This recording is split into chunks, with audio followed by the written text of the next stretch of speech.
ఆకుకూరల్లో సంవత్సరం పొడుగునా మరి లభించే చక్కటి ఆకుకూర బచ్చలి కూర. కానీ పాలకూర, తోటకూర, గోంగూర, చుక్కకూర, మెంతికూర ఇట్లాంటివి చాలా బాగా ఎక్కువ వాడతారు. కానీ బచ్చల కూరని చాలామంది తక్కువ ఉపయోగిస్తూ ఉంటారు. అది కొద్దిగా జిగురుగా ఉంటుందని, అంత రుచి ఉండదని ఇట్లా భావిస్తుంటారు. వండుకునే తీరు కొద్దిగా మార్పు చేస్తే చాలా బాగుంటుంది.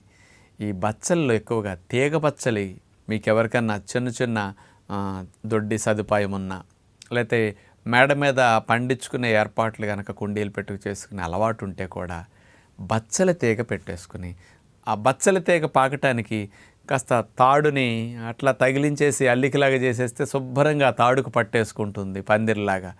దానికి బచ్చల తీగ శుభ్రంగా పాకుతుంది. లేదంటే ఒక అంత చిన్న చెట్టు కొమ్మ పీకి అట్లా పెడితే దాని నిండా పాకేస్తుంది అన్నమాట. మరి ఈ బచ్చలి కాడలతో వండుకోగలిగే